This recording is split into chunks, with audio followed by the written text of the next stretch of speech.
So this is the episode 3 of Doc Salem's Conspiracy Hour, and today we're talking about aliens, abductions, and Area 51. And we got Professor Jamie and Mr. E, the mysterious Mr. E, and all of us have been probed many a times.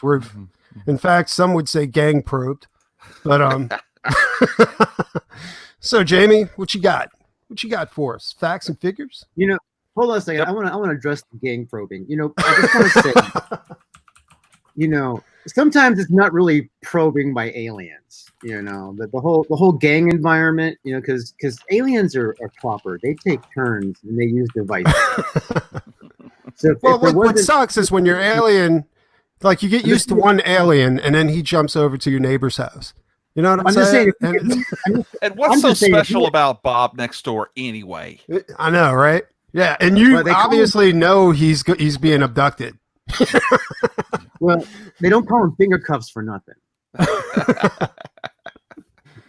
Yeah, it's crazy. But Jamie, yes, sir. What you got? By your command, imperious leader. No, I mean, let's kick it off. Where you want to go with this, man? You can start anywhere you want. You're the aficionado. Oh God. Okay, here we go. All right, so I'm usually a pretty level-headed guy. I believe in... Hi, Brian! Yo. In the hizzy for shizzy, my apologies for being late and for stepping on your words. No, not at all, sir. Not at all. What's up, fellas? What's up? Yo.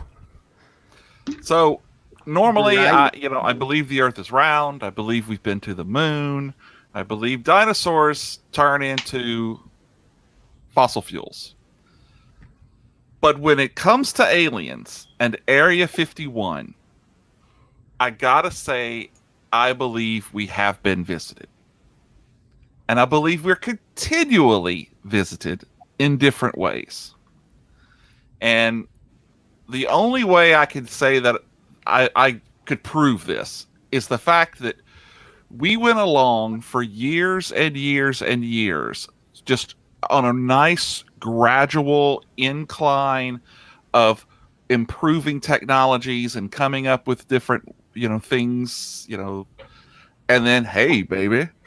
That's disturbing. And then all of a sudden, in the 50s, boom, we make this incredible jump in technologies.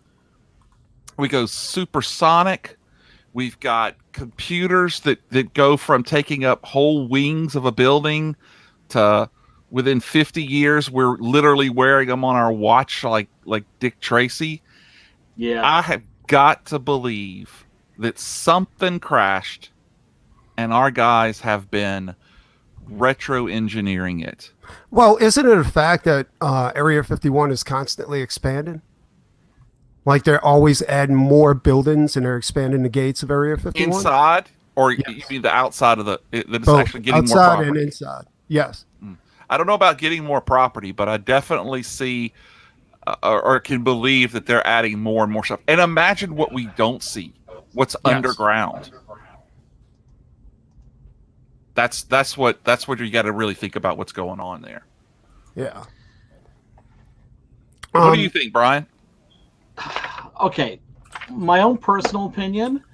Give us your mom's opinion, notion that when I say that I believe in UFOs, people just immediately assume that so you believe in aliens visiting the Earth, little gray men who used to be little green men in the 1950s and the 40s, flying around in flying saucers. We have to remember, UFO stands for unidentified flying object. Right. I think people are seeing something.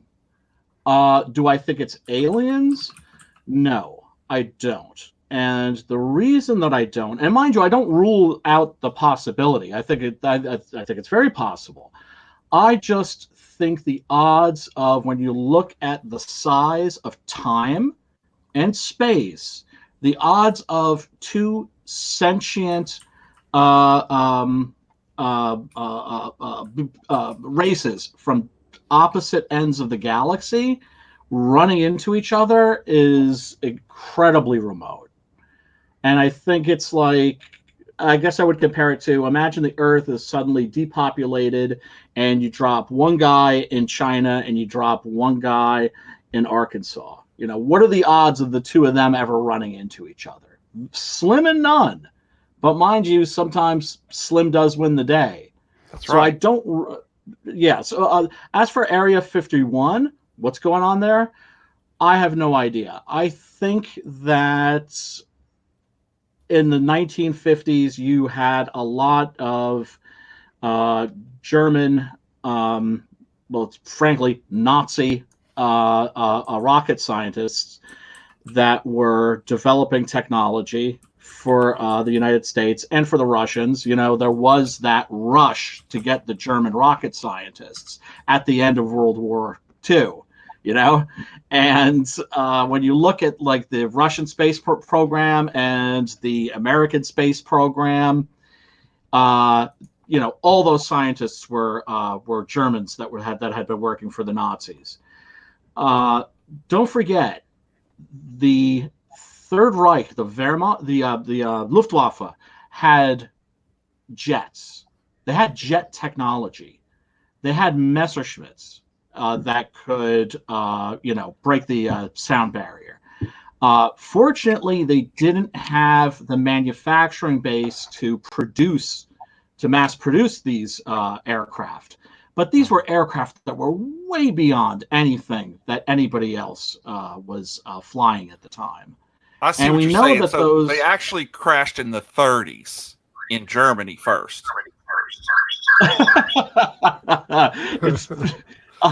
Yeah, so totally wrong. No. I just think that technology has been moving ahead. Just in the last few years, of course, like you pointed out, Jamie, the notion that I always talk about this, the fact that we have computers in our pockets that in the past used to take up the entire floor of a skyscraper. Right. Yeah, but if I can power say this though, like it's only been 50 years since the first computer to where we're at right now, or less than 50 years. Then it only took us that long to get computers in our pockets that had more RAM than what they had actually, back in the 70s. I mean, it's insane that we have what's considered a supercomputer in our pockets, and everything has a computer in it now. But man has been around for 2,000 years or more. You see what I'm saying? But it only took us 50 years to get to the point to where we had a supercomputer in our pocket. There Why? are those quantum leaps. Well, there are. It also coincides with the first alien. Yeah, I mean the first alien crash, which started with the Area 51 conspiracy theories. Yeah, I mean, it's 1947, and there's to me, and I'm not, I don't know tons and tons of stuff about it, but I've read books before, and just the total, bullshit that the Army tries to put out to say, oh no, it was a weather balloon. It's come on, No, that's bullshit. I think I think that what crashed was an experimental aircraft that had been crafted by Nazi scientists, maybe something to do with anti-gravity. We know for a fact that that's something that the German scientists were working on was anti-gravity. I don't know if they cracked it. I don't know if they got anywhere. I don't doubt that there's a lab somewhere right now where somebody's trying to cook up a zombie virus. Right. They are absolutely trying to cook up a zombie virus. Absolutely. What are your thoughts on storming Area 51? Do you remember they had that whole movement to storm Area 51? Well, that turned out to be a big disappointment, didn't it? Well, you had the one guy doing the Naruto run, and that was about it. Well, here's what the president said about storming Area 51. First rule of storming Area 51 is don't talk about storming Area 51, especially don't set a date and time. You think we can't stop you all, but you don't know the kind of ET tech we Look, to me, I think the storming of Area 51 wasn't a serious thing. I think it was akin to, remember when hippies surrounded the Pentagon and tried to levitate it? I think it was one of those things. Wait, I think it was a I joke. did not know about that. Please. Yeah. Yeah, but you know, you Now, assume Brian, that, were you one of those hippies that was trying to levitate the Pentagon? Oh, not that old. And also, I was a punk. I was a punk rocker, and we hated hippies. So, but you know, I think the whole Area 51 thing. I think it was a fun thing for a lot of people. There's a guy who has a political channel. His name is Jamal Thomas. Very, very interesting dude, and he's very, very heavily into you know, theories regarding UFOs and aliens. Of course, the real shocker was that footage that came out. What has it been, about a year? That was released by the Air Force of a jet that was tracking a object that was moving like way too fast. Yeah. You guys know what I'm talking about? I've No. seen so many, but I'm not sure about the specific one that you're talking about, though. It was all over the news, and I was like astounded that oh my God, like they're just talking about this openly, and they're showing us this footage that used to be like super classified, and that made me think for a second, like, oh shit, does this mean that like aliens are going to be revealed to us to be like real? Yeah. And this is their way of kind of like easing us into it or preparing us. You know, it's kind of like when there was that guy on bath salts that was eating some homeless guy's face. You know, for a second I was like, oh my God, they did it. They went and did it. They created the zombie virus. Those MFers. They blew it all up. Shit, what was I going to say? As far as aliens, like the main thing that stops me from believing in aliens from other solar systems is the distance between us and them. Now, if there are aliens, then they would have to come from our solar system. You see what I'm saying? Like, yeah. Because otherwise, I don't think it would be feasible. Because I mean, disagree. I mean, really? I think, yeah, because you know, there's the generational ships, for example, you know, and you're also thinking about our means of traveling, you know, with liquid fuel or even with you know, and we don't know. I think that the life out there, and Brian, I totally get what you're saying. I really do, you know, but at the same time, look at all of the quote unquote coincidences that happen in our lives all the time. So, you know, so first of all, I think that, you know, we're have gone along on our, whatever you want to call it, our evolutionary tract, or, you know, our journey into where we are today. But who's to say that there wasn't a planet where they got 10,000 years on us? I see what you're saying. It's like oh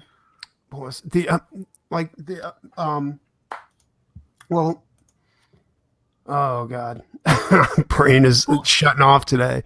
But if you look at, I'm sorry. Go ahead. No, go ahead. I need to get my thoughts together on that. Okay, all right. You know, you look at science fiction. Today's science fiction is tomorrow's science fact. We've seen that over and over again. I mean, do you remember when we had flip phones? I mean, what did that remind you of? Star Trek computers, right? Yeah. And so there is a possibility that a significantly advanced species, somebody like Jamie, like you were saying, that has 10,000 or 100,000 years on us, could have a faster than light drive. I actually didn't go there. I do have my issues about faster than light drives. I do too. Yeah, so I do too. I don't. Wasn't it the Sumerians that said that in the ancient texts, like what they perceived as gods were actually aliens, and they lived for tens and tens of thousands of years. Yeah. Well, so and it's illustrated in hieroglyphics, like in fucking pyramids, like inside the tombs of Egyptian emperors and stuff like that. Like, and they weren't small people or aliens. They were actually huge. They were considered giants, like 30 feet tall or something like that. In fact, it's also thought that we were engineered by them. Like we were a primitive bunch of monkeys and they needed slaves, so they engineered us. That's in so many science fiction stories. That's Absolutely. in Lovecraft. Yeah. But in every like lie, or in this case story, there's also a little bit of truth, right? I mean, potentially, it's such an intriguing idea, of course, in Marvel Comics, you had the Inhumans, who were, humans seeding that the universe. Yeah. They came down, tinkered with some humans' DNA, and then split. And a lot of Kirby stories, like Kirby used to be big into that. Oh my God, 2001, like that series was insane. Amazing. I had like the giant, the giant size edition. I got it. Oh, wow. The Treasury edition. Yeah, I got that. Wish I still had that, man. That was beautiful. Oh, it is. Yeah. Well, I always go back to Arthur Clarke, who said something along the lines of any far enough advanced technology is indistinguishable from magic. Absolutely. And that's kind of where I come from. Is I think if there is something out there, that it's just another race of people who have gotten the jump on us by starting in the game earlier. It's entirely possible. Yeah. I mean, mind you, I don't like people that I know that think that aliens have arrived on Earth, have been flying around in our stratosphere. Mm-hmm. I don't look at you folks the way I might look at somebody that believes in Bigfoot. What do you mean, you folks? You folks. What about Bigfoot? You don't ET lovers. You got to. I know you've got this thing, this fantasy where you want. That's pretty close to you people, Brian. Hey, I dated Sasquatch's sister in high school. I dated some chicks that look like Sasquatch in high school. I'm like part like Neanderthal or something. I'm pretty. But it's not unreasonable. It's not an unreasonable assumption that maybe we have been visited by alien life. There's a friend of mine, a guy that I know, I should say, an acquaintance, who's a screenwriter. Neil Marshall Stevens. He wrote the 13 Ghosts remake. I love that movie. That movie was insane. It's the best of the Dark Castle movies, I think. Yeah. And he's of the opinion that aliens, little green men and now little gray men, are some kind of a Jungian archetype that is deep in the human psyche, right? So whereas people in medieval times had goblins, or in German folklore, they're called Heinzelmännchen, little gnomes. Mm-hmm. The Irish, of course, they had the brownies, which are the same thing as the leprechauns. That in our space age, that these grays are the contemporary equivalent, that they fulfill some kind of Jungian need. That, where did the grays originate from? Because to be honest, I mean, I've always heard, even growing up, like it was always little green men, and then somewhere along the line, they pushed the grays in there. I mean, was that always a thing, or was it? Not always. Not always. It was just, I think, the eyewitness reports, the people that claim to have been abducted by aliens and had their butts played with, which is just an interesting. We call it gang probed. It's called gang probed. Yeah. I mean, when you think about like how that's become a part of the mythology, it's astounding.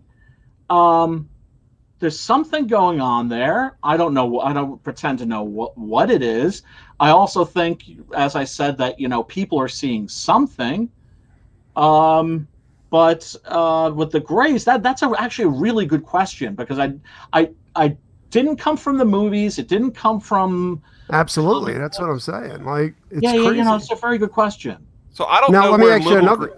I'm sorry, I No, don't go know where ahead, go Little ahead. Green Men came from, but I'm almost positive that one of the first times they talked about Greys was at Roswell.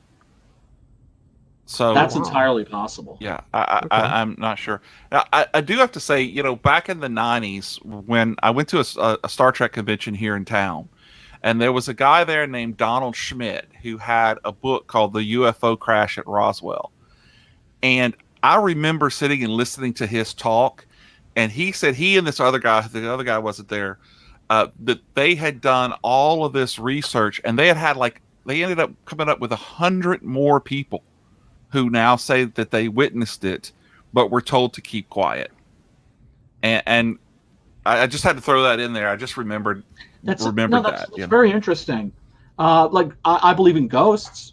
I've Mhm. never seen a ghost, but I know too many people who have seen ghosts to not believe in ghosts. My grandmother swears she saw a ship. You know, the rectangular one with 3 lights. You know. Yeah. Yeah. But once again, unidentified flying object. Right. Yeah, I know people who have seen lights in the sky and have seen some stuff, but it's one of those things like the ghost thing. People don't want to talk about it because they're afraid that people are going to think that they're weird or that they're crazy or that they're liars. Yeah. And yet, if you are, you know, if you're in a room full of people or a party or something like that, and you let people know that you're open to the idea, not that you believe, but that you're open to the possibility, you will hear some pretty interesting stories. Both. No, I actually I can agree with that. Actually, on both levels, when you're dealing with people with ghosts and you're also dealing with people with aliens, they I can't disagree with people when they tell those stories either. You see what I'm saying? Because that's their experience. You don't Right. We weren't there. exactly. And they're so matter of fact about it. They're Yes. so matter of fact about it. It's not like they're trying to sell you on it. They're just like, yeah, they're real. Yeah, I saw one. Or yeah, I lived in a house with one. Yeah. They all have that matter of fact approach. It's very interesting. And like I said, I've never seen one, so I can't say for sure. And then, of course, if ghosts exist, if ghosts do exist, are they the souls of the dead, or are they some kind of natural phenomena? You know what I'm saying? Or something else. Or something entirely. else. Yeah. Yeah. Once again, it's like the UFO thing. You know, I've never seen a ghost either, but like you said, I can't Disappointing. deny it. Do But you feel ever like go you've into a ever place and felt you a get a- ghost? Well, that's what I was about to say. Like, you ever go into a place and you feel an air of evil with it, you know what I'm saying? Where I know you people obviously that- don't want to be there. Or when you go into a church and all of a sudden, like a holy place, it doesn't have to be a church, but a holy place, and there's almost like a smell that accompanies that. You see what I'm Yeah. saying? Like, or Absolutely. a feeling. Absolutely. The same thing with holy people. You know, I mean, you could work outside all day with a priest, but a priest still has like this air about him after, you know, I mean, a true priest, not one that diddles kids or anything like Right. that. Right. And any kind of holy man could be a shaman, could be a rabbi, could be Buddhist monk. Yeah, I know what you're talking about. But it's almost like they know something that you don't know. And they're, Yeah. you see what I'm saying? Like, Absolutely. And the true ones do. That's the Yeah. that's the thing. They do know something we don't. well, that's another thing too, because they have all these, and I've been investigating these like lately, as far as mind altering drugs and stuff like that, like peyote, the sacred frog, you know, and and people have these life changing experiences when they do these things. I mean, I've done hallucinogens, and I've had Guilty as some. charged. Yeah, of course. But I've had some like recently actually. I had what's I guess you'd call it a bad trip, but like I've seen some Lovecraftian stuff while I was down in that hole, you know, and it got at first it was awesome, it was beautiful, and then it turned really bad really quick. You know? Yeah, but it was What I don't still like about LSD, man. no, but the deal was that it was so, even though like there was an air of fear there, it was still like crazy. I don't know if it was because like my brain is programmed to be super creative or not because I'm an artist. But Yeah. it was it's almost like I want to go back there. Like I'll pay the price just to go back for a little while just to check it out and maybe have a paintbrush in my hand or something like that while I'm doing it. But yeah, I mean, it's so honestly, I can't, just because I haven't seen something, I can't actually say it's not real because the eyes aren't the only sense that you use to go ahead and navigate your way through the world. You know, Yeah. No, Radio waves are real. Absolutely. Right? Yeah. Radio waves are real.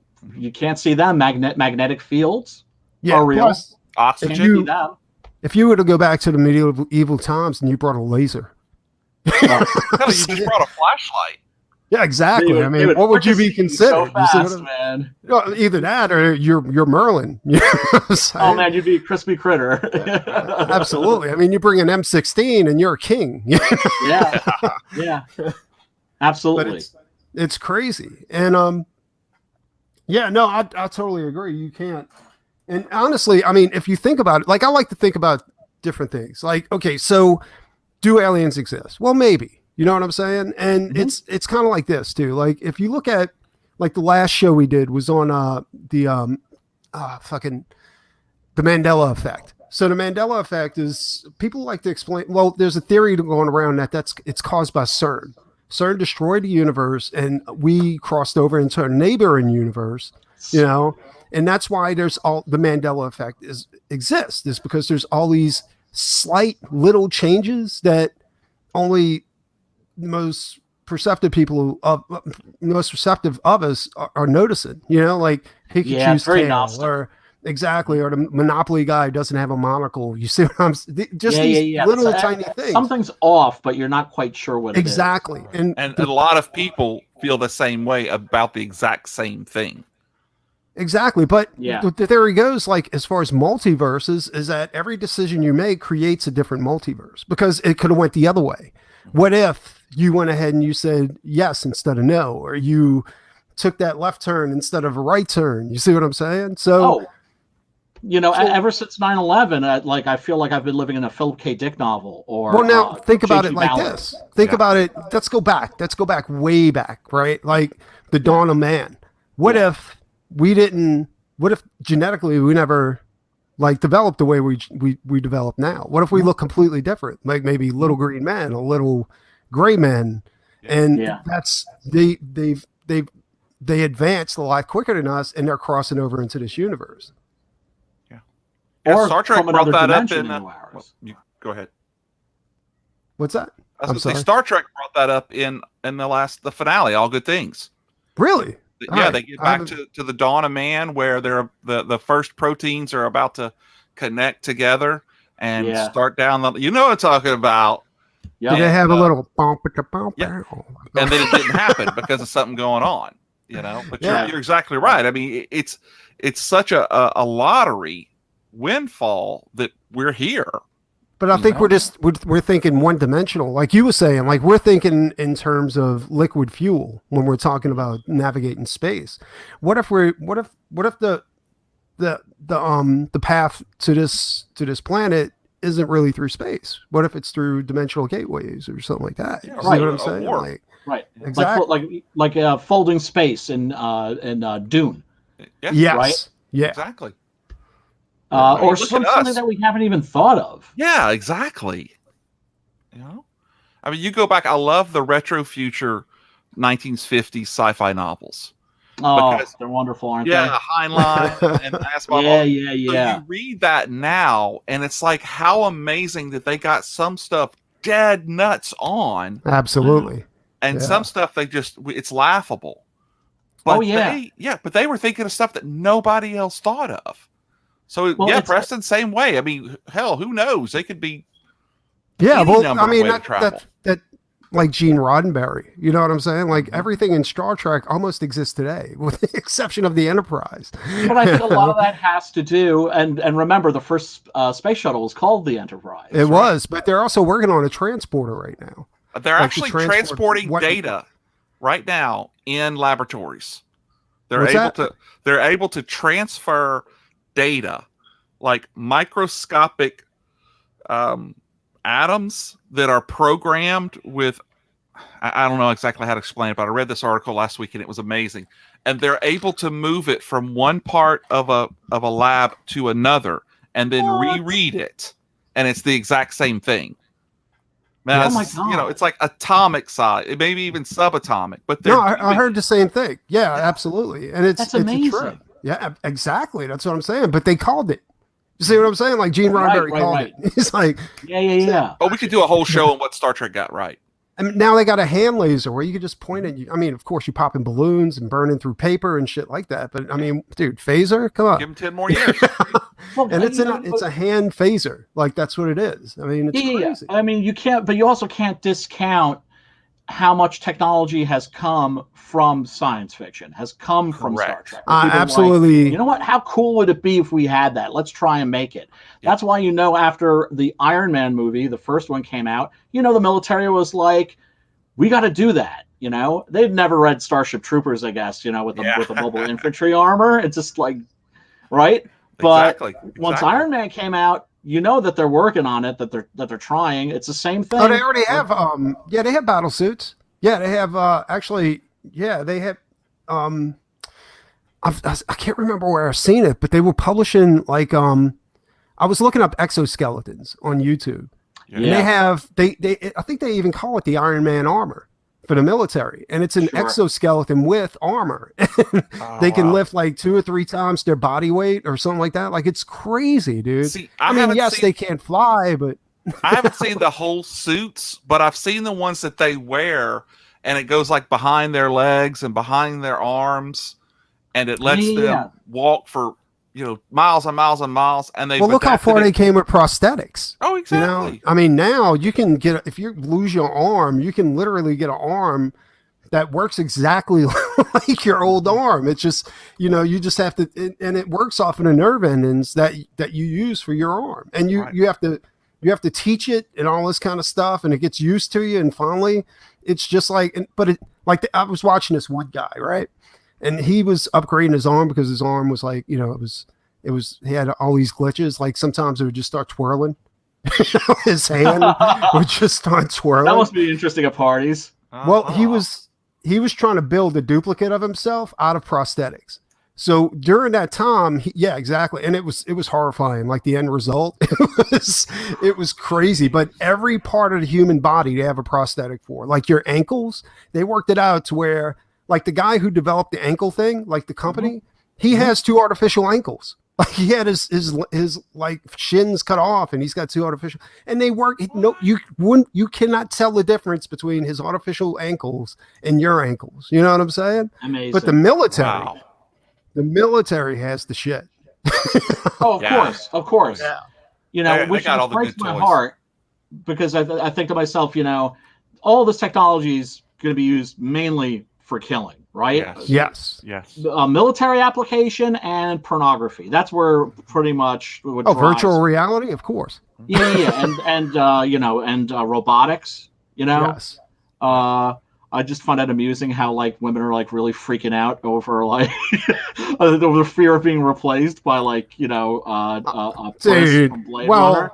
You look at that like the robots they got now, and I was watching it, and like they got these dog robots and they got these worker robots, and they're kicking them and hitting them with sticks, and I'm like, that's why we're going down right there, because that motherfucker's going to hold the grudge.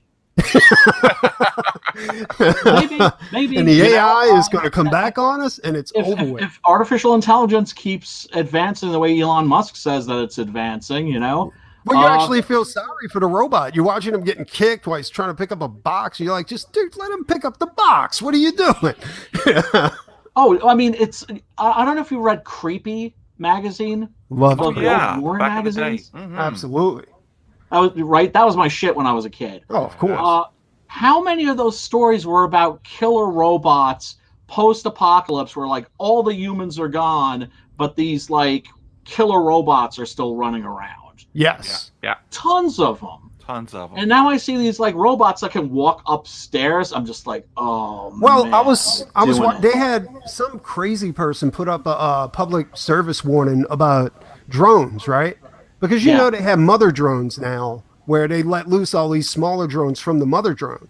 Well, he was like, he put out, I mean, this video was all professionally done, and the mother drone releases all these smaller drones, and they come in, and people are running away, but they would explode on contact, right? They would hit you on the forehead and blow your head off. And I was like, dude, That's like entirely possible. that's something that can happen now. Absolutely. Like, stop giving these terrorist ideas. Also, they're giving the military these ideas, because also remember, all that hardware they're using overseas, they're using it on those people to test it out, and eventually that shit's coming back here. Oh, of course. I mean, it's said that any technology that's released to the public now has been around for at least 10 to 20 years. Yeah, they At worked least. all the bugs out. The microwave Well, I'm not even cannons? saying that. I'm saying it's been functional for the military for 20 years ago, and it was classified. You see what I'm saying? So we're seeing it, and we're like, oh, this is great. This is all new, but it isn't really. It's just been, this is obsolete. Go ahead and give it to the public. Yeah, What's no, that? it was you know, the after the invasion of Panama, they during the invasion of Panama, they were trying out a lot of their hardware on people. Yeah. And some of the reporters, that because there was, like, it was cordoned off, they wouldn't let the press in until they cleaned up all the bodies and the debris and everything. Oh, wow. Damn. But there were reports of a melted bus and with people inside, and a microwave cannon, right?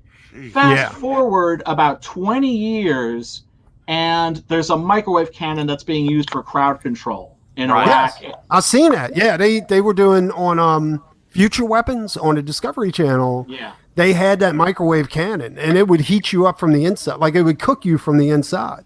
Then they had the smart bullet, where as soon as it entered the window, it would explode. You know, and all these fragments would go over there, destroying anything in the inside that that place. I mean, it was nuts, dude. It was like, you look at, and then they had this stuff called Dragon Scale, and it was a bulletproof vest, and you could literally lay on top of a grenade, and it wouldn't even penetrate the vest. Like, you know, it would break a few plates in the vest.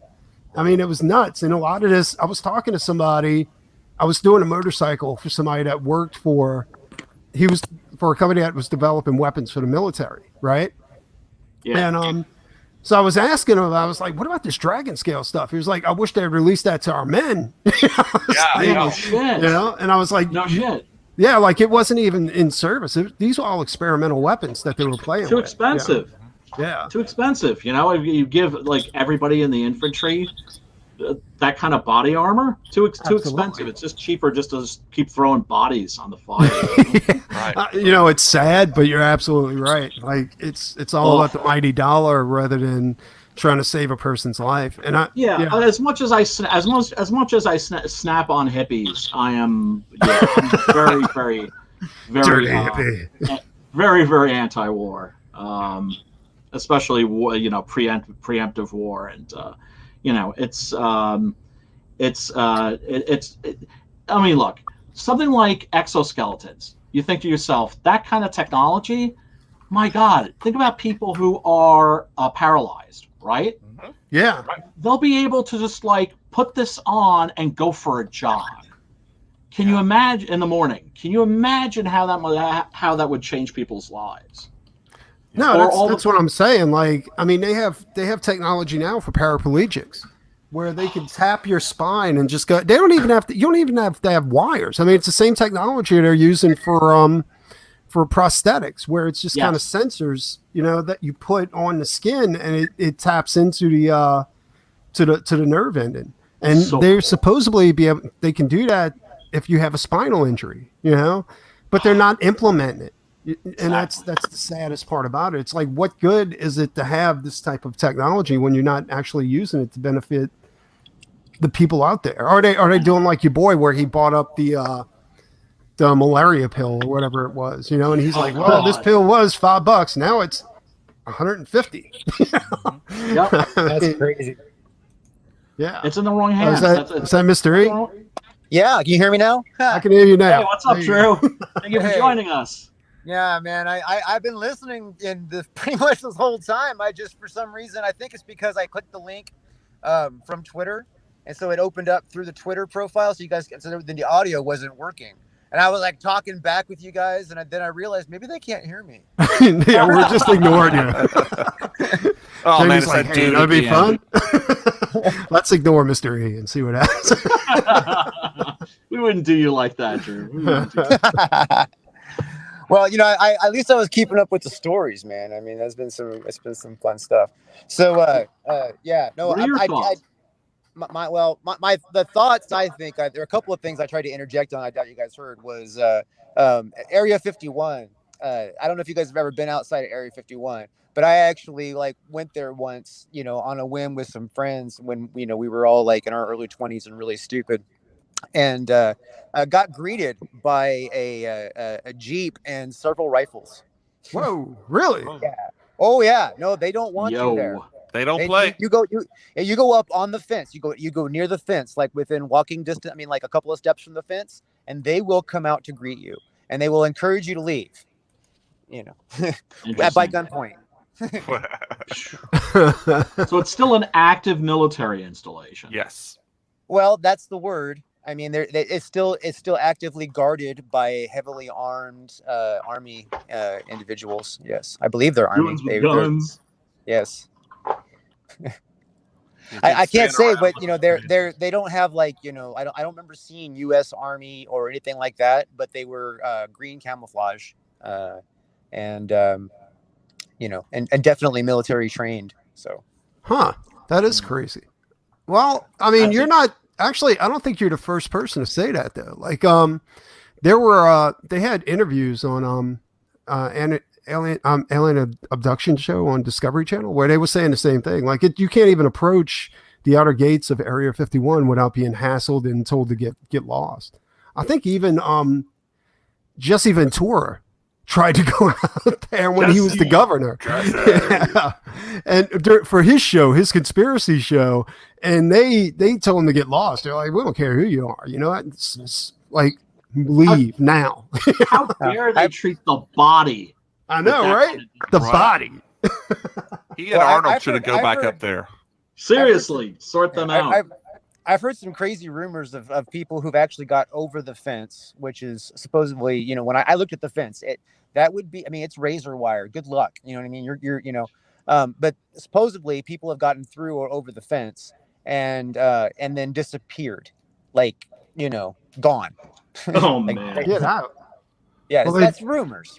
They do have that ET technology over there, dude. So they don't have to physically come out and remove you, I guess. Or maybe it's all a ruse. Maybe it's just big illusion on the outside that looks like an Air Force base, but as soon as you get over, it's like this other dimensional. Seriously, you can't see anything from the fence line. You can't. I mean, you can drive. I mean, I obviously I didn't go the whole fence perimeter. It's fucking huge, but I mean, from where I drove up, which was an accessible point. You can't see anything. You don't see a base. You don't see. I mean, at night, that's why I went, because they said at night you got to go and see the lights and stuff. I wanted to watch them right by the fence, but I couldn't. I had to go away and then watch them from a distance. But you can see lights hanging above the thing. There, I mean, there is. It doesn't look like UFOs to me. I mean, I'm unidentified as far as UFOs, but I mean, they're definitely test flying some shit up there.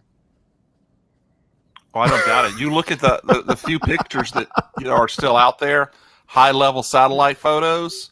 Yeah, I mean, it's just covered with what are going to be landing strips. That's interesting. Yeah, so there was an I'm assuming a Air Force base of some kind.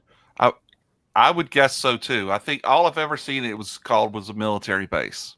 Yeah, well, the most I actually have gathered as far as is from a scientist that used to work there, said that it is a Air Force base with test machines. You know what I mean? So they have like all kinds of experimental aircraft there. Now, whether or not that technology was pirated from a spaceship, or they also store spaceships there, or the alien bodies are stored there, none of that. You know what I mean? I have any kind of like actual knowledge about, other than just like, hearsay from, X-Files and bullshit like that, Yeah. So, Yeah. I used to have knowledge, but it's been wiped out. oh, is that what happened? Yeah. This is actual photos from outside of Area 51. And Oh God. There's a whole local economy built around this, isn't there? No, there Actually, is. There yeah, really there is. is. Yeah. I'm doing a Google search right now, and there are no photos of Area like the actual base. I actually found some. Did you really? Pictures of them, but they're so. I mean, you can't get very close to it at all. And Because this is what I'm seeing right now. Like, yeah. So I'm on. So where's the base? Like, do a search for Area 51 satellite view on Google. I don't think that's available. I think they got taken down from Google. I'm looking at from them. what Oh, you got it? Okay. Yeah, I'm looking at it right now. What if the base is underground? And see, that's exactly where I'm pointing at the screen, like you can see me. That's exactly what I'm thinking. It's not what we see; it's what we don't see. Exactly. I see what you're saying. Mm-hmm. Yeah. Mm-hmm. Because I mean, you think about it during World War II, there were whole towns where the army came in and built roofs and replicated the town so that they could have bases underneath it. Yeah. Well, I don't know if you've ever heard that story. They built like entire towns like that so they could have actual real life atomic testing. That too. Yeah. But no, I mean, during World War II, they built up an area and built these little balsa type buildings and everything. Yep. See, look right there. Yep. But so, I mean, that's just, they knocked that out. Imagine what they've been doing there for 60, 70 years. Absolutely. Well, my whole thing too is why is it so secretive?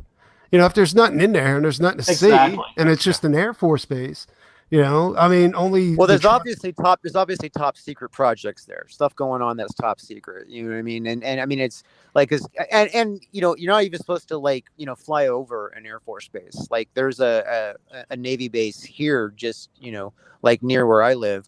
That is, you don't go on the base, you don't take pictures of the base, you don't hang out by the fence around the base. I mean, there's nothing on there. I mean, I've been on the base as a guest of soldiers before, and there's just houses and a bar, but again, government property is government property, and they're very particular about who gets on it. So, but it seems like they're more particular about this property.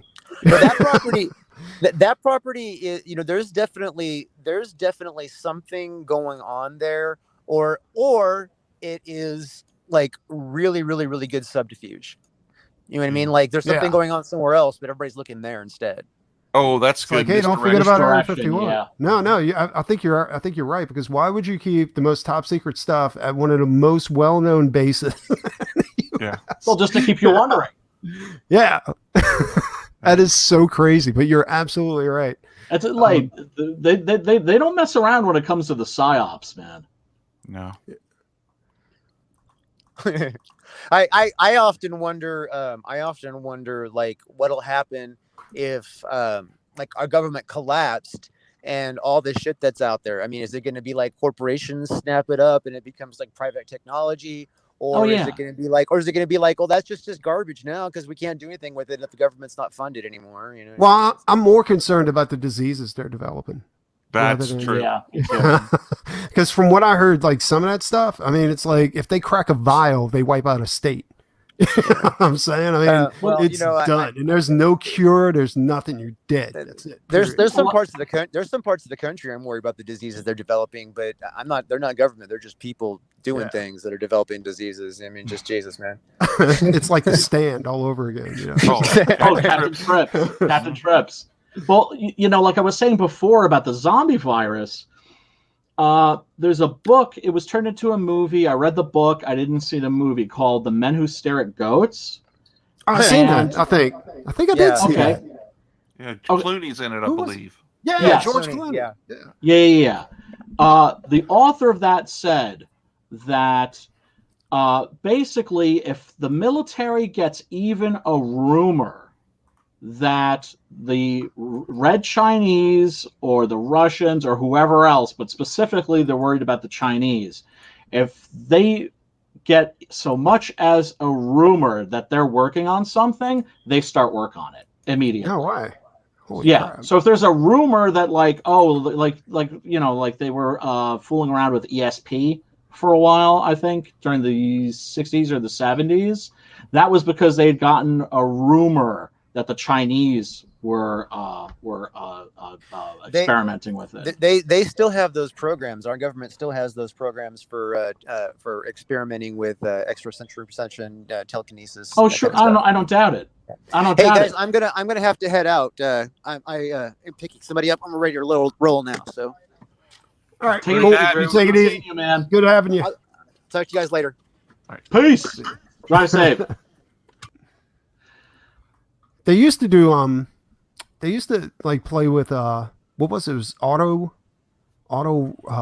writing or something like that, where they used to have soldiers like that were they would try to draw the future or some stupid shit. You remember that? Like it was Oh yeah, the guy who could take pictures with his mind. yeah, and they would try to like they had them on all kinds of different hallucinogens and stuff like that. Oh like yeah, LSD and very all this heavily kind into of crap mind to control. yeah, Very and they would heavily into try, mind control. yeah, because they thought that was a thing. Like it was like anything that I mean, this isn't anything recent. This is stuff back in the 70s. Yep. Oh, in the 60s and 50s even. And Yeah, I mean, they were experimenting with all these like they actually took psychedelics and all this woo woo crap seriously. Oh, very He much tried so. to develop it. Yeah. Very much so, very much so. And that's what scares me about the zombie virus. Oh, I I guarantee think- you, somebody's working on a zombie Oh, virus without a right doubt. now, Oh, dude. yeah. Without a doubt, they're working on a zombie virus. And I could see how they'd be like, okay, well, like 10, 20 years of research, we can't reanimate corpses, right? Or if we can't reanimate corpses, well, they're not hungry for human flesh. So plan B, rage virus. From That's 28 it. days later. Yeah, Mhm. yeah, or cyborgs, yeah, with all these prosthetics, yeah. You don't Well, die I mean, after well, you that's die, that's and more they the Terminator area, but yeah. slap a Cyborg chip in your rage. head and send you on your way. You know, there's a pretty good movie about that called Upgraded. Oh It's a yeah, horror Upgrade. movie. Yes, Upgrade. it was awesome. Huh, Very I gotta good. Check that out. Very good. Yeah. Yeah, It was under the radar for sure. Yeah. Worth seeing. Although there's actually a movie about the same subject that's better. Come on. That's flown under the radar. That's Universal Soldier: Day of Reckoning, which is one of the best horror movies I've seen in Day years. of Reckoning. Is that which one was that? Was that part 3 or was that part 2? I think that's part. 7? I don't know because there's Yeah, I know, right? it's kind of difficult to track the lineage of those films because first there was a Universal Soldier 2, but that didn't have Van Damme, and then there was the one with Van Damme versus Michael Jai White, and then John Hyams, the son of Peter Hyams, the guy who directed Bullet, did 2 Universal Soldier movies, and the first one that he did is good, but the second one that he did is astounding.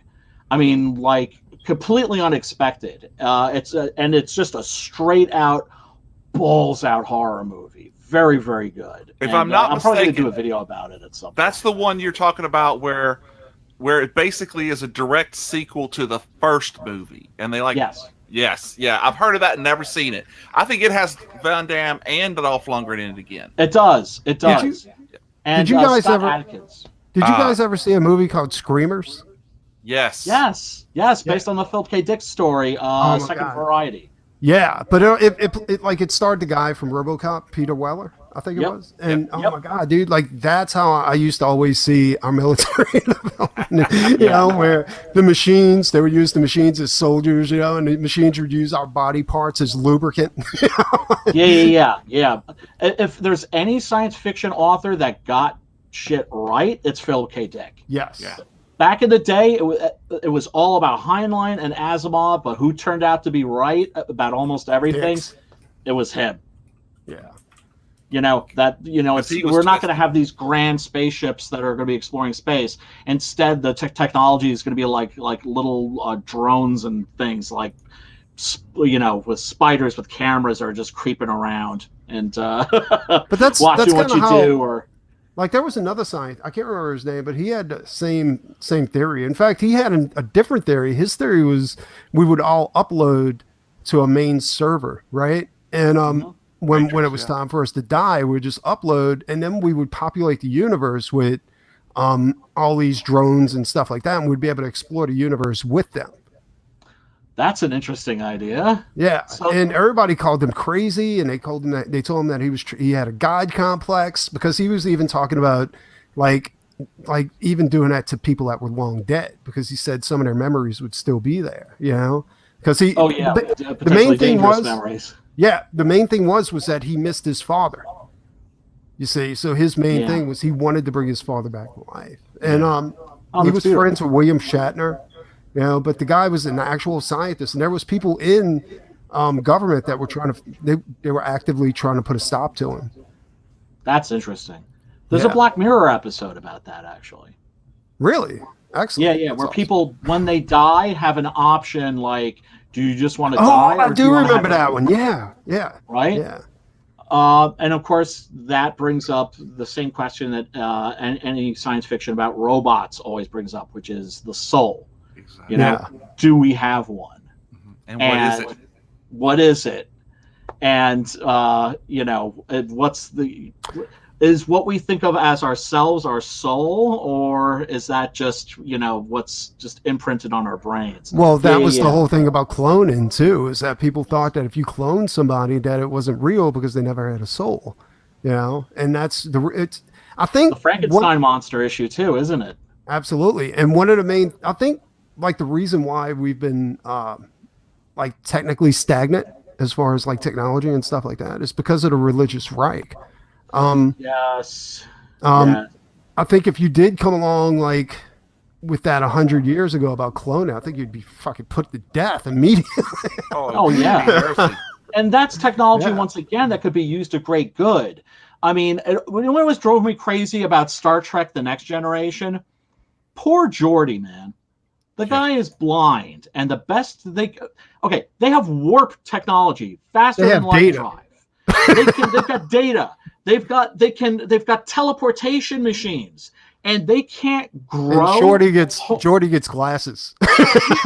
He gets a They hair can't grow beret. Homeboy a new pair of eyes. Right. Mhm. Right.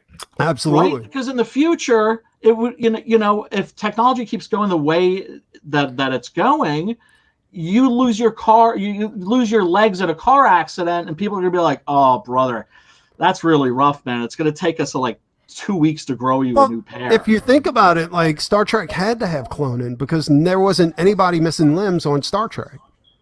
But Geordi had that freaking visor, Well, Jordy was an asshole. Nobody liked Jordy. or maybe it was like a racial thing, or I Maybe don't it know. could have been. It could have been. Maybe there was racism in Star Trek, dude. You know what I'm saying? I mean, it's very possible. But no, Brian, hey, going on what you're talking about, that the other thing is like he also would have headaches all the time. Yeah. So Yeah, not that's only true. was it a crappy piece of technology, it also was harming him every day. Yes, they could grow him new eyes. Yeah. Give him data eyes. Didn't they Or have give a him whole better episode eyes. where Yes, Jordy exactly. where he was hallucinating because of his glasses were malfunctioning? And he thought, Yes. They were being tampered with, but yeah. And I mean, he finally, obviously, again, all good things. He gets eyes that work, but what, it took him another 25 years? Come on. yeah, they never even looked human. They never looked like human eyes. No. Like Jordy got the short end on that whole deal, dude. Awful. Yeah. But Preston, what you were saying about the religious right and them getting in the way of technology, I think that the real power structure in this country, they're always going to do the research regardless, despite what their public persona is. Well, here's something like the steam engine. Mhm.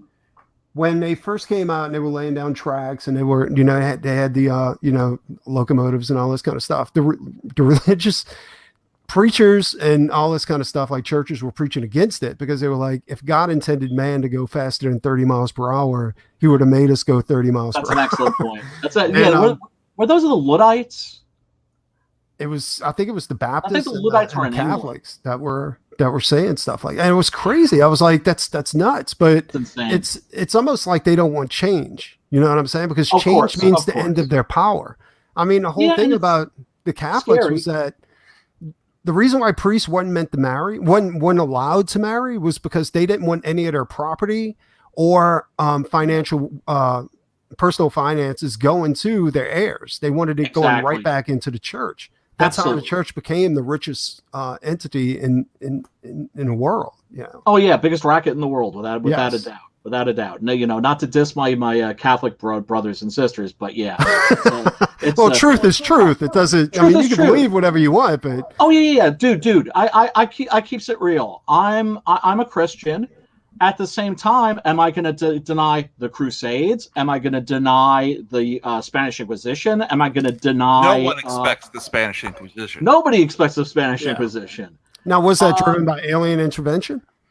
Yeah, Not till the or the 1930s. 30 Years War. The 30 Years War. Catholics and Protestants and in Central Europe just butchering each other. 30 Yeah. years of like famine and absolute freaking hell, which is virtually forgotten in history. But do you think Little Green Men orchestrated all of that to get us to the point where we're at now? That would be venturing into the territory of the monsters have arrived on Maple Street. Was that the name of that old Twilight Zone episode? The All right. monsters are due on Maple Street. Is that where they The monsters are due teleported on Maple Street. that whole like area to another world? Is that No, that's the one where the lights get shut off and all the power and no one can get out. And one of a kid says, "Oh, it's because aliens, their advanced forces are here." And then all the aliens have to do is turn on a light, and everybody thinks, "Oh, they're in cahoots with them." And by the end of the episode, they're all tearing each other up. Huh. And then there are two aliens who are at the Cooking top it of the hill, and they're just like, yeah, all you have to do with these humans is really simple. You just fuck with the electricity a little bit, turn some lights on and off, and they will just rip right into each other and tear each other apart. Well, you don't have to do anything. Yeah. There was a movie back in the '90s where it was basically the same premise, and except the lights went out for I think it was 72 hours, and people it was maybe a week or something like that. But it wasn't just the lights; it was also communications, you know. And people at first they were like, "Well, we got to wait for the lights to come back on." Then all of a sudden they started rioting, they started robbing drugstores. The lights started coming back on. Oh yeah, shit! and then after a few people are dead and everybody, this guy's wife betrayed him and all this kind of stuff, the lights turned back on. It turned out just to be a power outage. And Doesn't surprise me at all. It's true. Like we're kind of still in that, we're just apes, primates. You know what I'm saying? We're still thinking with that lizard brain whenever something out of left field hits us. At least we used to be. I don't know if we're still like that, but We are. We are. I think that, racism, as stupid as it is, there might even be a certain genetic purpose to it. Do you know what I'm saying? Like, we're talking about people that lived for thousands of years, where like the most people that you knew met in your lifetime were like, I don't know, 100 people, right? Yeah. Living in the 30-mile radius. So if I'm walking over a hill and I see some dude that doesn't look like me, that means he's from another tribe and he might like stick a spear in me. Well, this is kind of disgusting, but yeah. Yeah, I hope that's not true, but the way scientists explain why we're grotesque and turned off by people passing gas is because when you smell your own gas, it doesn't it doesn't bother you, right? But when I wish. But when you smell somebody else's, it's all in your brain. Like it's to go ahead and avoid disease because they can. It's almost like a sign of disease and affliction. So you don't want like a dead body. Exactly. You don't want to be in that area, and you're grotesque by it. It's all in your brain to kind of push you away from that. It's kind of it's all about survival, I guess. Yeah. And I think the same thing can cross over to racism. What you're saying is like if you see somebody from another tribe and they look different than you, then you're like, some shit's about to go down. So, but that's all deep in your brain. You don't really understand what's going on. It's just happening, Because we as humans have not evolved for what, 100,000 years at least, right? So we're basically still cavemen with AK-47s and smartphones. Right. Yeah, supercomputers in our pocket where we can hack the Pentagon. But you're absolutely right. Like, and there's a lot of us in society that are like that. I know for a fact I have friends that refuse to get smartphones. They don't want any type of technology because they don't want to be on the map. You know what I'm saying? Like, I know somebody exactly like that. But to me, that's crazy. You know what I'm saying? Like, they don't want to be a part of any social media. But all it is, but this is, I don't blame them. No. I understand what you're saying because there's a lot of bullshit that goes along with it. But you're also connected. You're connected to more than just the 100 people around you. Is what I'm trying to say. Like, now you're plugged into the world. Yeah. Now, and I think that scares them. Like, they don't want that many people to know them, I guess, and they don't want to know that many people. I guess it's too weird for them. You think of like like little beautiful moments I've had on the internet. I remember I was like really into this MMO. It was called City of Heroes. Oh, yeah, I remember that. Yeah. Remember that? Mm-hmm. And so you'd create a superhero, and if it was like any role playing game, it's only as fun as the people that you're playing with. Yeah. And so I like to play on a server where people would be in character. But like somebody would be ready to go on a raid and I'd stop and, we would all stop and wait for that person to come back from the bathroom. But we'd bullshit out of character. And, I would just ask people like, where are you from? Where's everybody from? Oh, hey, I'm from Norway. Or, hey, I'm from like South Korea. Hey, I'm from New Jersey. Joycey. But to me, that's the coolest thing. You see what I'm saying? It's awesome. Yeah, exactly. And because of social media, I have friends in Australia, the UK. It's beautiful. Yeah, Canada. Beautiful. It makes the world smaller in a really good and positive way. Exactly. And you start realizing how small the world is at that point. Yeah. I think that's really, really cool, and but for some reason people are turned off by that. Like some people, not all of them, and they don't want to be. Like, it scares them, I guess. Like, they liked it when things were simpler. And they use the excuse that they don't want the government checking in on them. Well, I don't want to be tracked. Well, it does anything you do in society, you're going to be tracked. You have to file your taxes. Yeah, it's impossible. That's my answer. I'm just F it. Yeah. If they're gonna come for me, they're gonna come for me. I mean, if they want to sell me a new bar of soap or a car or whatever, good luck, dude. It all depends on what I got in the bank. I really don't care. No. You can't live your life in fear. That's one of the things that I see is that it seems like people, they're scared of it. Understandably, I mean. There is a sinister aspect to it. I mean, but there's always a sinister aspect to anything. I mean, look at your Google privacy thing that you signed. It says in there, "Hey, we listen to you. We record everything that Alexa says, and we go back to it, and we sell that information to people." I mean, I don't know about y'all, but I've been in the house before and talked about something like. I don't know, an iPad. And then the next morning when I'm on Google checking my mail, there's an ad on the side for, hey, look, it's the newest iPad. Absolutely. Yeah. Like something like Alexa, that's where I draw the line. Mm-hmm. That's where even I'm like, okay, you know what? This is starting to get a little freaking creepy. But they're in the TVs now. They're on your phone now. Oh, they can watch you. That's now the AI, though. I don't think that's actually the government anymore. I think it's the AI taking over. That's another matter entirely. Mm-hmm. See, that's where the little green men come into effect. They ain't even got to lift a hand. We already developed our own destruction. Yeah, we got AI and robots. Let's give these monkeys. Like smart computers. Right. Sit back and watch what they do. Yeah. Let's give the right. let's give this, like, you know how chimps will fight wars? Oh, absolutely. Yeah. Right? And they're Let's give, developing. like, one group of chimps AK-47s. Yep. Like that's a new thing too, as far as chimps. Like chimps are now using tools. You know what I'm saying? Like they're actually using weapons, and whenever they go to war, they're stripping branches. They're doing all this crazy shit, and people are like, "What the hell?" And then, but it's explained away. They're developing. They're not going to stay the same chimps they were 100 years ago. You know what I'm saying? Their brains are going to start growing. Yeah. Yeah. And it's a trip. I mean, you never know. We might be looking at Planet of the Apes eventually or something like that. At least I'm in good with them. Yeah, I know, right? Check it out. Got 6-gun gorilla.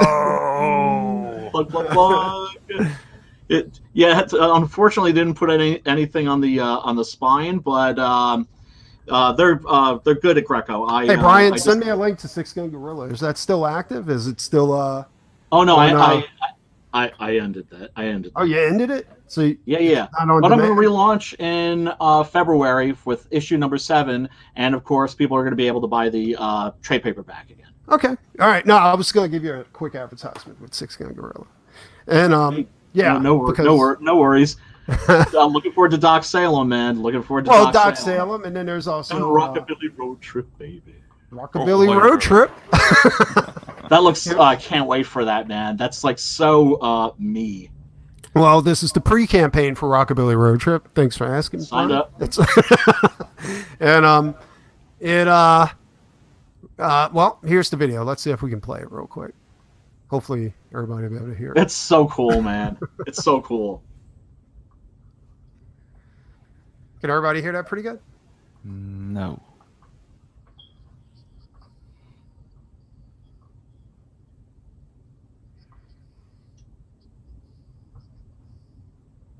There's a devil driver.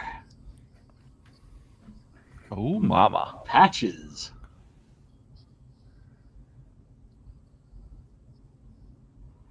Vampira.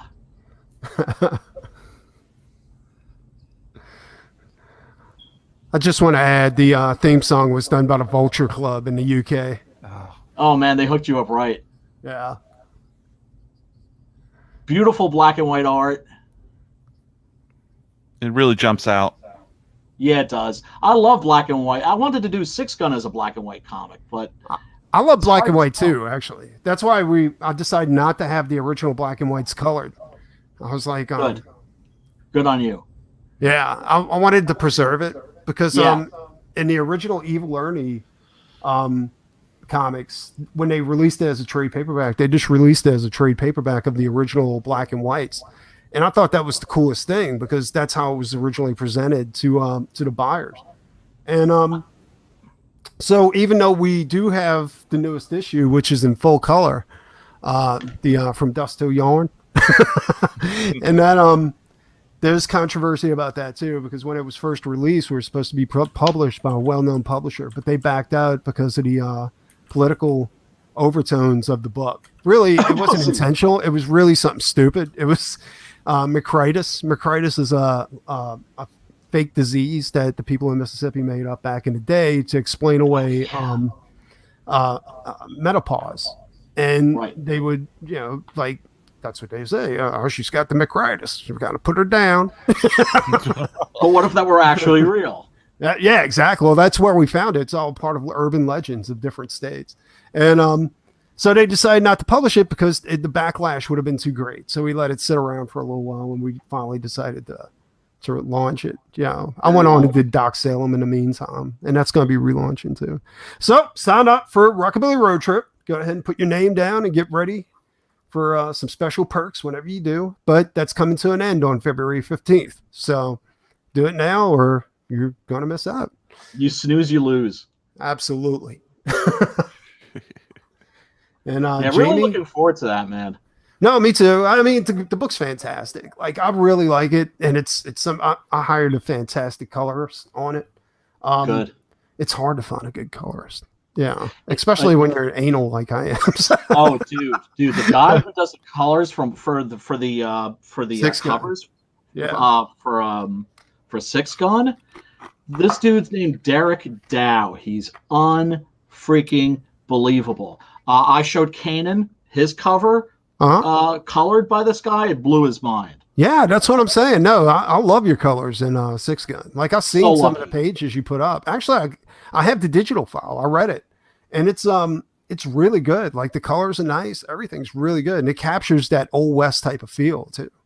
It really does. I mean, but that's Derek. Derek is a guy who does old Western paintings. Yeah. Well, we're also just putting this out there, like me and Brian, and also Literature Devil are doing a crossover between Doc Salem, Six Gun Gorilla, and Doc Alpha, which is going to be interesting because Doc Alpha is actually a serious bad guy. He's the worst of the worst. Let me see if I can find his campaign. I think he's still in demand. I'm actually on. I actually started writing a script for that, which I'm gonna like bounce off you guys, and I'm on page 3 right now. That's cool. Going off of what you started. Yeah, like this volume of Doc Salem is going to kick off the crossover. It's a epilogue, and but we're not sure where it's going to continue at. But here is Literature Devil's campaign for Doc Alpha, Miracle Child, graphic novel. Let's see here. Let's play his video and see what we got. I hope he never put anything dirty in here. Just give me a sec. I just gotta get a refill. All right.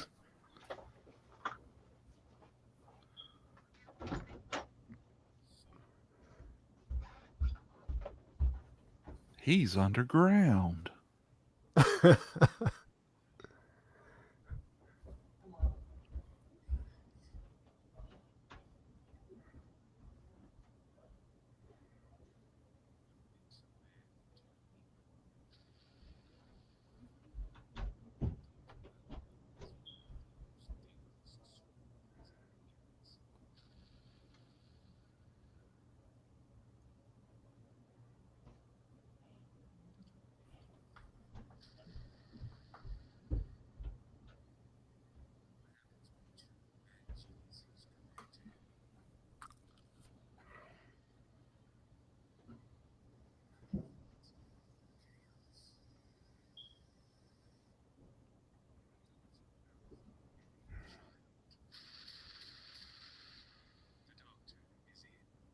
It's a great cover.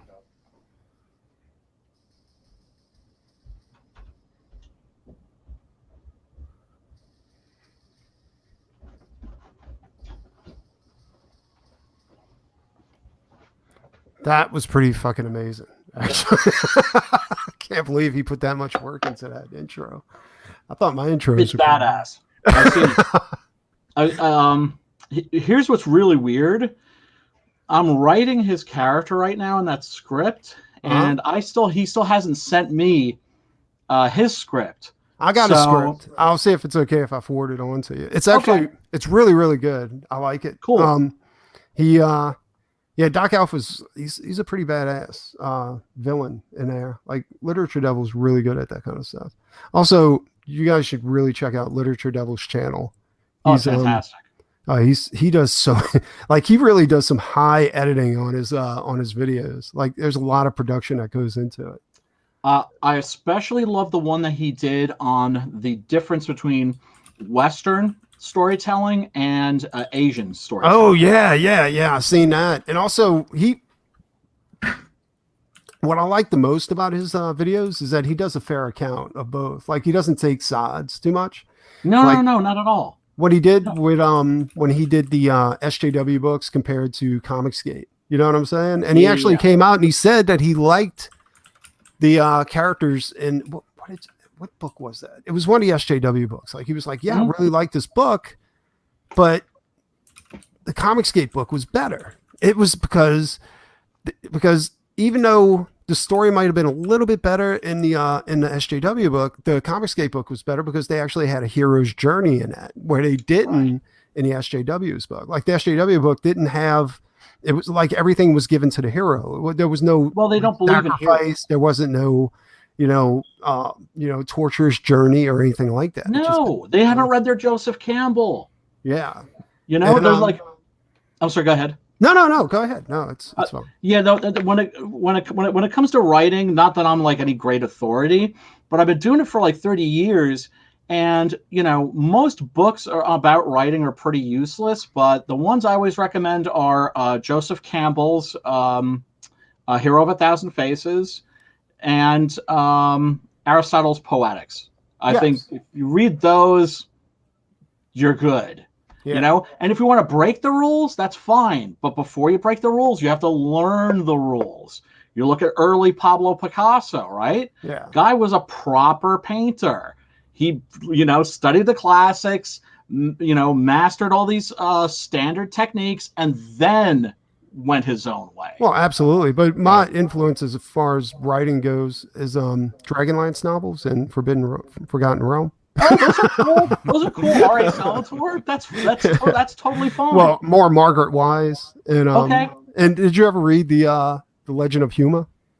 No. You got to read that. Like that's the craziest. I'm an old school pulp guy. Like I love. Oh, no, that's old school though. That's in the early '80s, I think, or something like that, or late '70s. Like that's when those novels came out. It was when books were actually books and they weren't audiobooks. Now I do nothing but audiobooks. Very underrated. Very underrated. I always try to turn people on to audiobooks. I don't really listen to them so much anymore. Oh, dude, did you get World War Z yet? Oh shit! Did you get the uncut one with all the stories? No. Yes. They got an uncut. Yeah, because they came out years ago, but they only had certain stories. Mm-hmm. And then recently they just re-released it with a bunch more stories. So there's actually one story that takes place on the Atchafalaya Thruway elevated highway. Oh, cool. Yeah, all right. It's one that takes place in a Chinese sub. That was cut out of the first version of the audiobook. Yeah, Jamie, you've heard it. Like tell Preston over and over. Dude, oh, you so listen to audiobooks too. God, all the time. Yeah. And I'll tell you how awesome it is. It's bookended by two stories about the same soldier. One who fought at the Battle of the Bronx at the beginning. And then Yonkers, another, I think. Huh? Was it the Battle of Yonkers? Yonkers. You're right, Yonkers. Yeah. And then at the very end, when they got their shit together and figured out what they're doing, and they're both voiced by Mark Hamill. Mm-hmm. They have such a cool cast on this audiobook. Awesome. It is. I got to get it. Flag. Henry Rollins is on there. Alan Alda. Alan Arkin. Get out. Alan Alda? Oh, okay. I was Arkin. about to say, dude. Yeah, he plays the president, but you don't know it till the end. Yeah. Brian, man, you just bumped up. I was already giving you mad props for the Raven poster behind you. So, bad props, but now you've just elevated up, man. Jimmy, are you a horror guy? Oh my God, yes. If you really need to talk to Brian. You'd see my Tower of London Vincent Price poster behind me. Oh, dude, I love Vincent Price's work. Oh yeah. Oh, what's the one on the door that's open? Oh, that's on the door. I was trying to figure it out. I thought it was Chopping Ball at first. This is from a friend. This is from a friend of mine.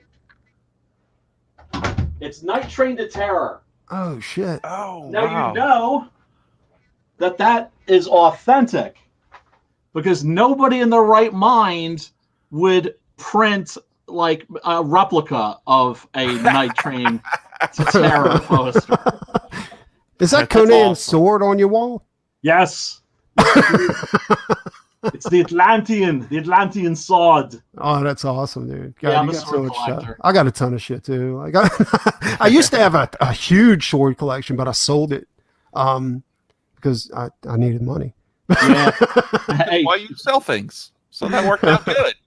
Yeah. But now you're not going to have to sell that stuff no more, because Rockabilly Road Trip is going to be a huge hit. Yeah, I hope so. Anyway, honestly, I haven't sold anything since. I'm talking about as far as personal stuff in like 10, 12 years or something like that. Because it's kind of like, I don't think you should have to sell the things you collect unless you want to. Yeah, exactly. It's like Jamie would never sell his ROM collection. Never. Oh, Jamie, that's right. You're the Ron the Space Knight guy. That's We right. both are, but he's even better. He's more into it than I am, maybe, because I don't know. Like he goes around conventions hiring people to draw Rom as Elvis. That's awesome. I've got I've some great. seen this. I'll have to Dude. show it to you. We've got some great covers. You know, I've got one guy who's done all the Terminator movie posters for me with Rom instead of a Terminator. Yeah, That's awesome. Jamie actually hooked me up with a signed copy from Mike Zeck. Like Oh, Mike Zeck did a Rom cover, and Jamie hooked me up with a signed copy. that's That was sweet. awesome, dude. And we both got a Rom action figure from back in the failed Rom action. Yeah. figure Oh my from God, back in the it's day. so bad. But it's cool because it kicked off that whole thing. You know? It did. Exactly. See, here's the thing with that stuff. I don't really sell stuff on eBay much. I sold like the first issue of The Walking Dead because somebody wanted to. People were paying like $1,300 for it. It was and I just happened to crazy, have- dude. Crazy. Right. So I was like, you know, when I sold it, I almost wanted to tell the guy, like, you know, dude, this probably isn't a very good investment. But then I was No. like, you know what? If he's just throwing $1,300 around like that, it means that, you know, it's probably nothing to him. Well, I do have a vintage comic collection, like, and I do think too. it's like a $30,000 collection or something like that. Like, I got every Thor from issue 100. Well, actually, I got every Thor from issue 100 to 200, and then I got a few below that. Almost, I don't have 83. Like, I have that's all the the first Walter appearance of Simons. Thor. Yeah, and I got all of Kirby's Fourth Wall collection, and Oh, all, wow, dude. yeah. I mean, I've got an extensive, and I got I got a ton of stuff, dude. And you know what? I got most of it by trading art. Wow. For comics. That's awesome. I got like the first appearance of Vampirella, you know, and because I traded a family portrait for it too, you know, and I was like, dude, yeah, done here. Kick ass, man. But Kick yeah, ass. I mean, I think I've given away more stuff than I've ever sold. You see what I'm saying? Because I'm know? all about that. I'm all Yeah. about that. Whenever I meet somebody or know somebody and they're fanatical about something, and I happened to like have it in my closet, yeah, it goes to them. It goes to them, Yeah. or their kids. You know, man. Once my friends started having kids, I became Uncle Brian, and and loved the kids. But man, they just like raped my toy collection. oh god, I would puke. Terrible, because they come over and I'd bust out the bins of toys, and then of course they'd fall in love with something, and what am I going to do? Am I going to Yeah, like, right. no, you can't have that, child. I'm going to take this, and I have to put it back in the closet where it's going Well, to like. don't be a collect dust. Preston, because Preston would have kicked them. Like, get the hell out of here. What's the matter with you? Go get some manners. Go talk to your mama. But no, I love giving stuff. I love giving stuff away. Like, Oh, I have me a too, friend dude. who's like a Lots of real big horror fan, and it's like they'll see things, and I'll see like I had a Dawn of the Dead board game, Yeah. Mm-hmm. and I showed it to this friend of mine, and I saw that look in his eyes, and I was just like, yeah, I think you need to have. Awesome. I've done that. I mean, I've done stuff. Yeah. Like, I've done that stuff with Jamie. Like, Jamie's dog Yep. died, and I did him a freaking ROM with his puppy, and stuff like that. Aw, Made But I me love cry. doing stuff like that. Like, here's the thing. sorry to hear about Like, your I dog. know whenever fans of mine or people that I'm friends with are having a bad day or they're having a bad week, I know I can cheer them up with a piece of art. You know what I'm saying? And That's what Yeah, art brother. is for. it takes You me sure no did. time to go ahead and do something like that, dude. And That's I think awesome. what happened with that was my dog had died. Yeah. You know, and I went online. I'm like, oh, fucking dog died, you know. And it's never a quick death. You know what I'm saying? It's never like they died, they got hit by a car and they died. No, this is over a week. He was suffering 2 weeks. He was that's suffering the from worst. cancer. Yeah. Yeah, and then finally I was like, dude, you ready to give up the ghost? Let's go. You know, we have to go get Yeah, you. yeah. But yeah, That's dude, the worst, though. yeah, it was crazy, dude. But yeah, I mean, sometimes you do it to make you feel good too. You know what I'm saying? Just Oh, absolutely. Dude, like this friend of mine didn't want to take the Dawn of the Dead board game, he was just like, I don't think I could take this. And I was just like, dude, take it. It's gonna make me happy. Here. Absolutely. Yeah. There's a selfish reason behind all. Absolutely. I'm a very generous person for very selfish reasons. And you're very proud of your humility too, right? Oh, totally. Well, just so you know, in case you want to get rid of that Raven poster or the Atlantean sword. Seriously, one of these nights I should bust out some bins and if I know that you're like particularly not either of you, that you're like particularly nuts about a particular character or a movie or something, and I've like got some shit, I will throw that shit in the mail to you. Yeah, don't tempt me. My old lady would kill me, dude. She's after me to get rid of stuff at the moment. My office looks like I'm a hoarder. Well, you're an artist, though. I mean, your office is supposed to like be massive. It is, and that's why I try to explain to her. Like, I got a Bernie Wrightson Swamp Thing poster, right? Silk screen poster, and he was dying. You remember he had brain cancer, and they cut the part of his brain out where his talent was, so he couldn't draw no more. He was a vegetable, basically. And his wife brought him out to a show because they needed money for medical bills. And they were offering two different types of posters. They were offering the black and white screen printed poster, which was done completely by Bernie. And then there was the full color poster. And they were both the same price. And I told her, I said, like, how much is the black and white and compared to this? He was like, same price. I was like, well, which one did Bernie do by himself? Well, it was the black and white. I was like, well, give me the black and white. You know? Sold. Dude, he signed it, and a week later he passed away. Yeah. That was in Houston, right? Absolutely. It was Comic Palooza. I saw him there too. That was the last show he did. Can you fellas, I was curious to see if you agree with me. Wrightson, greatest comic book horror artist ever. Absolutely. Oh, yeah. Yes. Oh, yeah. I can't agree with that because I don't know what else to compare his Frankenstein work to. I love Plug. Plug is my favorite. Yeah. No, Plug was good. I've got his Frankenstein run. And he also did Ghost Rider. He did the first Ghost Rider, Werewolf by Night. Yeah, absolutely. But he couldn't hold a candle to Wrightson. You know? Wrightson was the best ever. Yeah. Yes, and he was. I mean, Plug, honestly, his Ghost Rider wasn't that great. And I didn't really like his Werewolf by Night, but his Frankenstein work was amazing, dude. Yeah. He gave real Frankenstein emotion, that's why. Yeah. Plus he gave it a whole new look. You know, like the next artist couldn't duplicate that. So he just went to default Frankenstein from the movie. Yep. Yeah. And they took his voice away. So it wasn't like Mary Shelley's monster anymore. Yeah. But I have my friend Wes, the guy who did this glorious and spectacular cover. He was at a convention, right? And he meets Bernie Wrightson there. He's at the airport. He looks over. He sees Bernie Wrightson. He's like, "Hey, Bernie, want to get a beer?" And he sends me like a text with a picture of him and Bernie Wrightson knocking back beers. Like, well, I have to be honest, F you, bro. Yeah, the first time I met Bernie Wrightson was in the 90s. It was the late 90s, and he was doing they had their first Comic-Con here in Louisiana. It was shit, but it had Bernie Wrightson. He was doing a class, right? So I took the class. Then it wasn't shit if Bernie Wrightson was there. No, they did have a few. They did have a few guys. They had William Tucci. They had Bernie Wrightson. They had Angel Medina.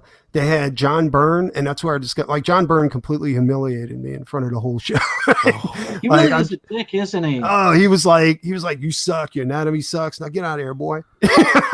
So I start walking away. You on the butt when you walked out. Probably, I don't know. I was too. He has a reputation. Stunned. But I dropped everything in the middle of the show, right? And I'm like, fuck, dude, now I gotta pick this shit up. The guy, one of the actors from Lost in Space, like the original black and white Lost in Space, came up to me. He was like, I've seen everything that just happened. He's like, let me help you with that. He goes, and fuck that dude.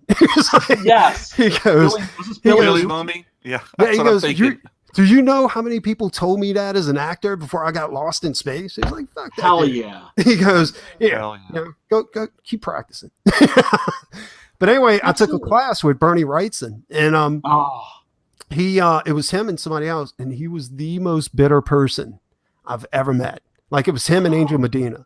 And they were like, does anybody have any portfolios? Like it was the day after John Byrne was there. Nobody brought their full portfolios the next day because, you know, everybody went to John Byrne. John Byrne's like, you suck even worse. Now get out of here. And that was the topic of his class because nobody brought their portfolios, you know? So he was like, could y'all believe how much of an asshole John Byrne was? But he was so bitter, dude. Like it almost made me want to just walk out there and shoot myself in the face. You know? It was bad. I mean, because he didn't make a lot of money. No, he didn't. That's one thing he said. He said, if you're wanting to get rich off of comics, then if you want to get rich, then comics isn't for you. He was like, then leave right now and go get a real job. You know, because he was like, I guess his experience with the big two wasn't very good, you know, and after I did some it wasn't until later on that I started investigating him a little bit. And he was one of those artists, and I guess all artists are like this, but his style was more friendly to not being inked and colored. You see what I'm saying? Like he had a special process. He would do detailed pencils and go back and put the heavy blacks in with ink. But once they tried to put color in, it would blur everything. And that's interesting. There's a story in Creepy. What was it called? It was called Abigail or something like that. It was about this guy's misshapen daughter. And it was originally done in black and white and Creepy. And it was beautiful. It was gorgeous, right? And then they tried to reprint it by putting color into it. And it destroyed the artwork. And he was a stickler for that. And even when he was doing his Swamp Thing run, he told me, he said, no gradients. If it's got to be in color, fine, but no gradients. And and he nobody would listen to him. So he I guess he was one of those artists that, you know, it was, you know, he just couldn't get his way, and he knew the way his artwork should be presented, you know, and I know how he feels because I did production art for years before I actually went out and decided, you know, fuck all you guys, I'm gonna do my thing. And you have to bow down to some of the stupidest people. Like they're whims, they have no artistic talent whatsoever, and they're trying to tell you how to do your job. It's like, if I was a surgeon, would you be telling me how to do your heart surgery? But you can't even make a sandwich. I'm always like, trust the professional. Hollywood's full of them. Yeah. Oh, Hollywood's full of them. Yeah. They all need to piss on what other people are doing because they're not creative themselves. Exactly. And that's one thing that I learned too, is that people want to feel important. And the only way they can feel important is by going ahead and like getting their way. You see what I'm saying? It doesn't matter if it's the right way or the wrong way, as long as they get their way. Absolutely. And which kind of sucks. But I'll tell you what, we're going almost on 2 hours. Let's go ahead and end this. And I think the next episode is going to be about the mud flood.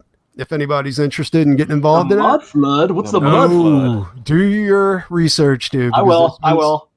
This one's going to be crazy. Like tickling my ass with a feather. Google the mud flood and then tune in for part 1, because this isn't a single episode type of thing. This is really? No, like the mud flood is going to be multiple episodes. It covers so much, including that we may have had electricity before the 1800s. I mean, before the 1700s. And but it was covered up because they were trying to control the population by keeping them literally in the dark, you know. Literally, we're going to be doing the mud flood, multiple episodes. In fact, I got to go get educated on it too, like the nuances and everything about it. I totally wasn't prepared for this. No, I usually aren't. Like Jamie was my star guest on this one because look how that turned alien. out. No, you're like an alien fanatic. So yeah, dude, the mud flood. Check it out. And actually, I think it is somewhat embedded in that type of stuff. Anyway, check it out. And that's going to be the next episode. And I'm going to bid everybody a fond farewell. Check out Six Gun Gorilla. Check out Rockabilly Road Trip. And definitely check out Doc Alpha on Indiegogo. Awesome. Peace. Good night. Take care, man. You too.